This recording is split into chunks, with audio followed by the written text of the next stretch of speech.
out for baby steps. And oh my goodness.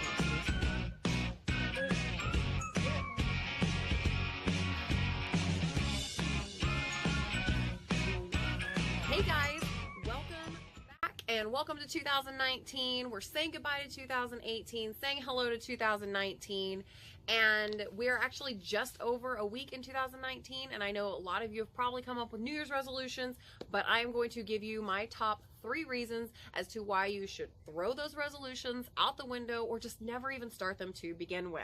So we're going to get started with number 1. New Year's resolutions are too generalized.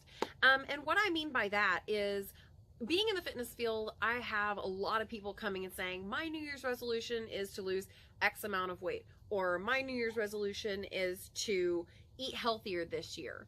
But you don't really say how you're going to lose the weight or how you're going to try and eat healthier this year. And it's just kind of this really broad answer that isn't going to answer any of your problems.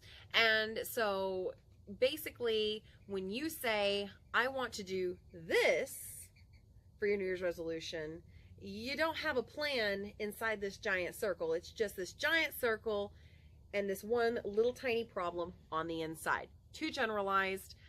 That's one of the reasons, my first reason, we do not do New Year's resolution. Number 2, New Year's resolutions allow for 0 baby steps. And so this kind of goes along with number 1, which is they're too generalized. So when you have these overgeneralized resolutions and no room for baby steps, you don't really have the steps that you're going to take to achieve your New Year's resolution. So it has no room for baby steps. One year I said I was going to lose 50 pounds that year. I started off terribly, as people usually do with New Year's resolutions, and completely forgot all about it. By the end of the year, I'd actually lost 60 pounds, but I didn't remember the New Year's resolution I had made. I'd actually started coming up with a plan to lose that weight. And I didn't even remember the New Year's resolution until 2 years later, when I found a notebook that I had written my New Year's resolutions in. And I thought to myself, oh, I accidentally achieved that one. So I don't really count that. No one actually achieves their resolutions. I mean, some people do, you know, some people are a lot stronger than I am, but it was an accident for me. And I think most people would have to agree that it might be an accident for them too. Number 3, the new year started over. So what? Big deal. The days start over as well. Every time Monday ends, Tuesday comes right behind it.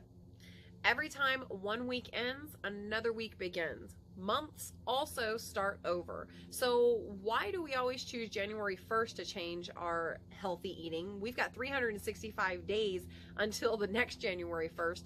Why not just say, you know what? I messed up today. I'm going to go ahead and start over tomorrow. So just because the year starts over does not mean that that is when you need to start making better decisions for yourself. It's when you need to say, you know what, I messed up this day, I'm going to start over, or this week has been chaotic, this next week is going to be better for me. So the third reason is that the year starts over, but so do days, and so do weeks, and so do months. So there's no real reason to say January 1st, this is what I'm going to do, because you can make improvements every single day in your life. Instead of having to say, I'm going to wait 365 days before I start doing the right thing for myself. So what can we do instead of making New Year's resolutions? I am telling everyone in my class, we're going to make New Year's goals, and we're going to start with January. I had everybody in my class think of the one thing they wanted to accomplish for the whole entire year. And then I had them in different months set up what they wanted to achieve each month. These are baby steps. As you guys know, I focus on the 8 dimensions of wellness, and so my January goal was to attend a church service every single Sunday. I got my first one down, and now I've got 3 more to go. I'm super ecstatic about it because it's something I really wanted to do, and I'm going to achieve my January goal.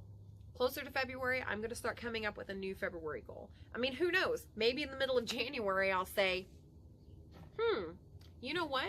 I think February, I want to do this. It's pretty easy. Are allowing me to have baby steps. And maybe February's goal will be the same as March's goal. I don't know. We'll see. I haven't gone there yet. I don't have a time machine, but if I did, that'd be totally awesome. So these are just some things that you can think about. This is not set in stone. It is not a rule or anything. There's no scientific logic behind any of this, I don't think. But these are just my reasons. I don't come up with New Year's resolutions. I used to. I failed at them. Definitely coming up with little goals throughout the year have helped me reach my goals and have helped me just become a better person in my own wellness overall. So just keep that in mind. This is not a set rule. If you want to make a New Year's resolution, do what you do and do it to the best of your abilities. And I wish you the best of luck, whether you make New Year's resolutions, whether you make New Year's goals. I wish you the best of luck and hold on to it. Just do your best. And that's all you can ever ask of yourself. That's all I have for today, guys. If you haven't done it yet, go ahead and click the subscribe button. If you don't want to miss a single episode that we post, hit that notification bell as well. If you liked this video, give it a thumbs up. If you didn't like it, you can give it a thumbs down. But, you know, I think I'm pretty awesome anyway. So, that's it, guys. Bye, y'all.